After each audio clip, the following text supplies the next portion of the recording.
Employers, brace yourselves. A new federal overtime proposal may cost you $1.2 billion. You heard that right.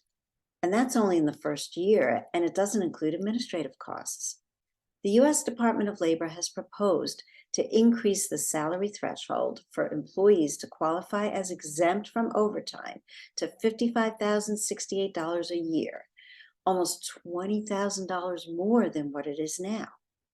This means that anyone earning a salary between $35,568 and $55,068 a year, that's 3.6 million workers, would become eligible for overtime pay. I'm Alex Rubin, owner of Rubin Employment Law. In this video, I'm going to give you some tips on how to prepare for this proposed rule change so you can reduce the cost to your business and still comply with the law. Because trust me, the last thing you want is for the Department of Labor to come knocking on your door. Please keep in mind, this is general information, not legal advice, and the law may change at any time, and it may be different in your city or state. First, some basics. All employees who earn less than the salary threshold must be paid 1.5 times their hourly pay rate for all hours worked over 40 in any given work week. Keep in mind that just because an employee earns the salary threshold or more, that doesn't necessarily mean you don't have to pay them overtime. 2 more tests need to be met to qualify most employees as exempt from overtime. Test number 1, the duties test. This requires the employee to primarily perform either executive, administrative, professional, computer, or outside sales duties.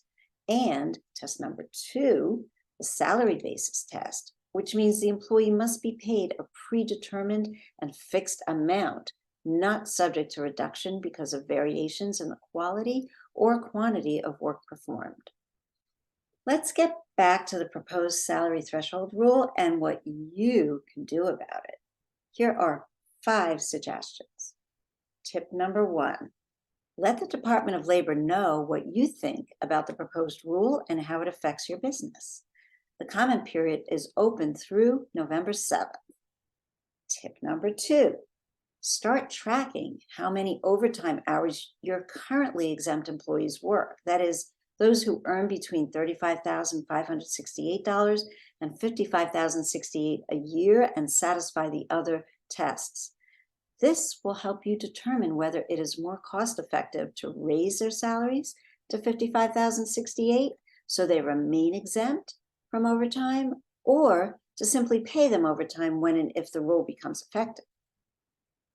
Tip number 3, another strategy is to lower the employee's base wage after factoring in the amount of overtime you will have to pay so that the employee's pay remains the same while you are still complying with the law to pay them overtime. Keep in mind, this may cause a morale problem. Tip number 4, use the proposed new rule as an opportunity to revisit whether all your exempt employees meet all the tests, the duties test, salary basis test, and the salary level test, and correct any misclassifications now. Finally, tip number 5, plan to update your record-keeping procedures and your employee handbook for when and if the rule becomes final.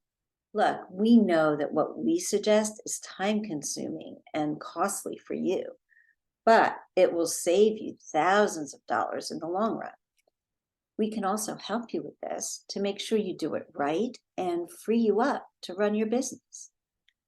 Let us know in the comments what you think about the proposed overtime rule and what you will do to prepare for it should it become final. For more information, read our blog at alexrubinlaw.com/employment-blog and stay tuned for information about our webinar on this topic to be held in November.